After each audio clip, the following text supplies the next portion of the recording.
एक भक्त ने सिर्फ भक्ति की और बदले में पाया श्राप और बन गई एक राक्षसी, एक ऐसी देवी जो सिर्फ देखकर इंसान को पत्थर बना देती हो। ये कहानी है मेडुसा की। तो दोस्तों, आज हम बताने वाले हैं कि मेडुसा कौन थी, उसका श्राप क्या था और उसका ऐसा अंत क्यों हुआ जो आज भी लोगों के लिए एक पहेली बना हुआ है।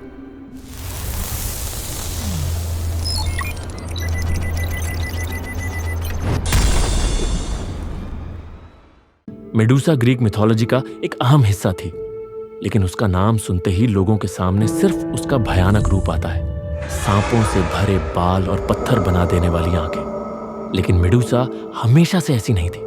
मेडुसा पहले एक आम इंसान थी, ना तो कोई राक्षसी थी और ना ही कोई देवी, लेकिन उसके रूप में कुछ अलग ही बात थी। उसके बालों की जादुई लहरें ऐसी लगती थीं जैसे काले बादल धरती पर उतर आए हों।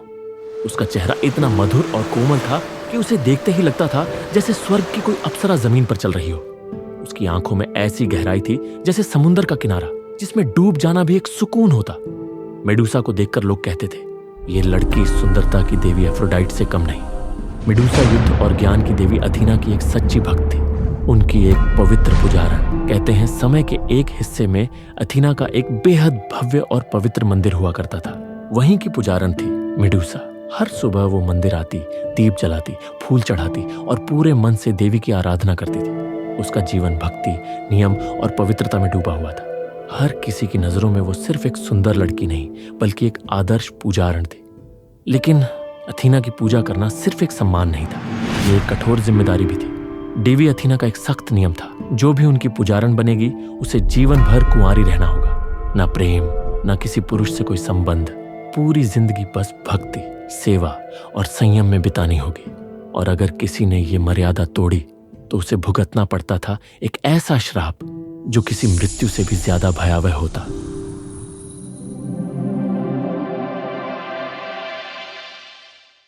कई सदियां ऐसे ही बीत गईं। मेडुसा हर रोज सच्चे मन से देवी अथीना की पूजा करती रही। वो हमेशा उनके नियमों का पालन करती थी, एक सच्ची और पवित्र पुजारण बनकर। लेकिन समय के साथ वक्त ने अपना खेल शुरू कर दिया।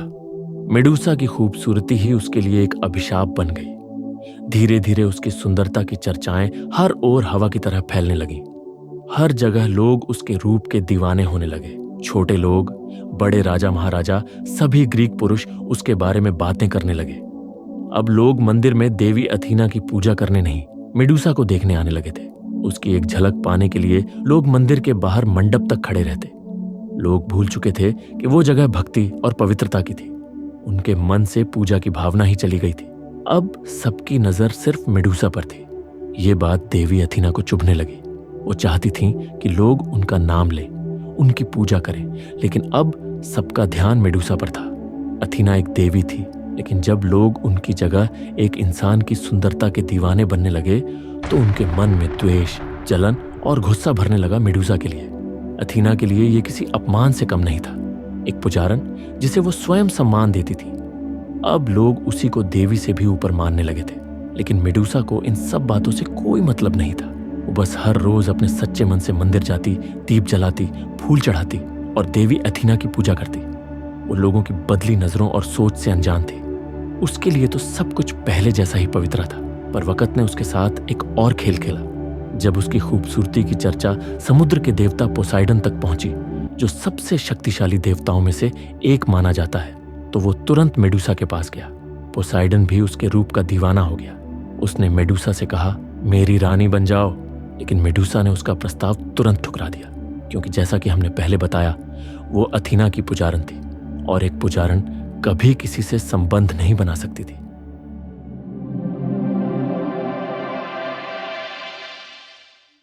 वक्त बीतता गया और पोसाइडन बार बार मेडुसा के पास आता रहा, उसे मनाने की कोशिश करता रहा, लेकिन हर बार मेडुसा उसे साफ इनकार कर देती। वो अपने व्रत, अपनी मर्यादा और अपनी देवी अथीना की भक्त थी। उसके लिए प्रेम से बढ़कर थी उसकी आस्था। लेकिन पोसाइडन एक देवता था और देवताओं का अभिमान अक्सर इंसानियत को कुचल देता है। मेडुसा का हर इनकार उसके घमंड पर चोट बनता गया। आखिरकार पोसाइडन का क्रोध फूट पड़ा और उसने वहीं देवी अथीना के पवित्र मंदिर में मेडुसा के साथ जबरदस्ती कर डाली। मेडुसा टूटी हुई थी, उसकी आंखों में आंसू थे, आत्मा में आग थी और दिल में सिर्फ एक उम्मीद उसकी आराध्य देवी अथीना उसका साथ देंगे। लेकिन अथीना ने उसे ना समझा, ना उसकी रक्षा की, बल्कि वो एक अजीब सी दूरी बनाकर मौन खड़ी रही, जैसे मेडूसा अब उनके लिए पराई हो गई हो। कुछ लोग कहते हैं एथेना के मन में पहले से ही मेडूसा की सुंदरता को लेकर एक तरह की जलन थी। जब सब लोग मंदिर में देवी को छोड़कर मेडूसा को देखने आने लगे तो एथेना का गुस्सा भीतर ही भीतर पल रहा था। और अब जब पोसाइडन की यह घटना घटी तो देवी अथीना ने सारा दोष मेडूसा पर ही मढ़ दिया। अथीना ने गरजते हुए कहा, तुमने मेरे मंदिर को अपवित्र किया है, इसीलिए अब तुम किसी को अपनी आंखों से देख नहीं सकोगे, क्योंकि तुम्हारी नजरों से जो भी देखेगा वो तुरंत पत्थर बन जाएगा। उसके बाल जो कभी रेशमी लहरों जैसे लगते थे अब डरावने सांपों में बदल गए। उसका रूप जो कभी देवताओं को भी मोहित करता था अब भयानक और श्रापित हो गया। मेडूसा अब कोई साधारण लड़की नहीं रही, वो बन गई एक जीता जागता श्राप, एक ऐसा नाम जिससे इंसान ही नहीं देवता भी डरने लगे।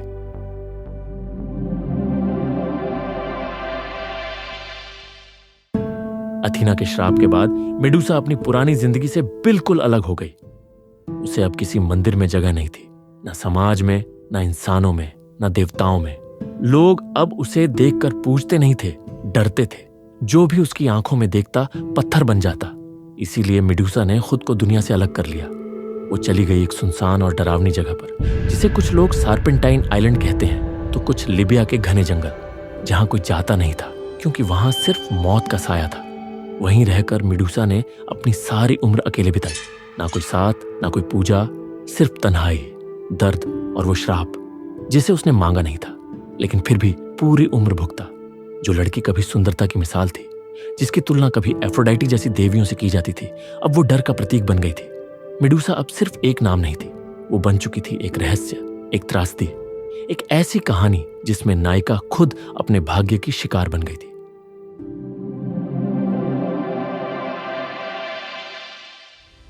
सदियां बीत चुकी थी। मेडूसा अब भी अपने अंधेरे वीरान एकांत में कैद थी, एक ऐसी जगह जहां कोई इंसान तो क्या देवता भी जाने की हिम्मत नहीं करता था।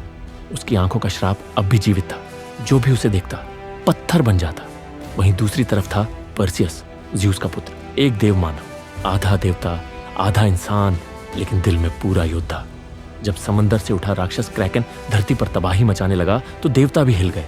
क्रैकन को हराना लगभग नामुमकिन था, और तभी पर्सियस को सौंपा गया एक खतरनाक मिशन। उसे भेजा गया स्टाइजियन डायनो के पास, वो 3 अंधी भविष्यवक्ता जो नियति के धागे बुनती थी। पर्सियस ने जब उनसे क्रैकन को हराने का उपाय पूछा तो उन्होंने कहा, सिर्फ मेडूसा की आंखें उसे रोक सकती हैं, लेकिन वो अब इतनी तन्हा, टूटी और श्रापित हो चुकी है कि किसी के पास नहीं आती। अगर क्रैकन को रोकना है तो तुम्हें उसका सिर काट कर लाना होगा। पर्सियस ने अपनी हिम्मत समेटी और स्टिक्स नदी पार की, जहां अंधेरा ही अंधेरा था, जहां हर सांस मौत की आहट जैसी लगती थी। वो पहुंचा मेडूसा की शरण स्थली तक, एक गुफा जहां सन्नाटा भी चीख जैसा सुनाई देता था। लेकिन मेडूसा से लड़ना आसान नहीं था, क्योंकि उसकी एक झलक भी मौत थी। पर्सियस ने तब इस्तेमाल किया अपने दिव्य वरदानों का, अथीना का दिया हुआ चमकता शीप, हर्मेस के पंखों वाले उड़ने वाले जूते और एक जादुई तलवार जो किसी भी चीज को काट सकती थी। उसने मेडूसा को कभी सीधे नहीं देखा, सिर्फ उस ढाल में दिखते प्रतिबिंब में। और जैसे ही सही मौका मिला उसने एक ही वार में मेडूसा का सिर काट डाला। मेडूसा की आंखें अब भी खुली थी, अब भी वैसी ही शक्तिशाली। पर्सियस ने सिर को एक थैले में रखा और तुरंत युद्ध भूमि की ओर लौट पड़ा, जहां क्रैकन तबाही मचा रहा था। फिर सभी की आंखों के सामने पर्सियस ने मेडूसा का सिर निकाला, और जैसे ही क्रैकन की नजर मेडूसा की आंखों से टकराई, वो तुरंत पत्थर का बन गया। एक ही पल में विनाश रुक गया और मानवता को मुक्ति मिली।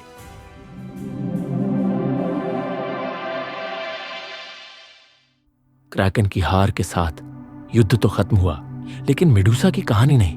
पर्सियस जानता था कि मेडूसा की आंखों में अब भी वही दिव्य शक्ति छुपी है जो जीवन और मृत्यु के बीच की रेखा मिटा सकती है।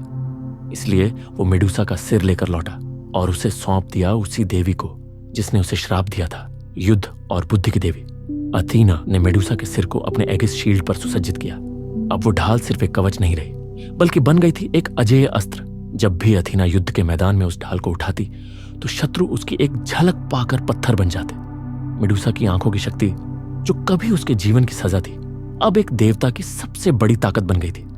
कभी जो लड़की देवी की भक्त थी, जो खुद एक पूजनीय आत्मा थी, आज उसका अस्तित्व एक हथियार में कैद था। मेडूसा अब भी जिंदा थी, पर एक सिर में बसी हुई शांति नहीं, सिर्फ इस्तेमाल के लिए।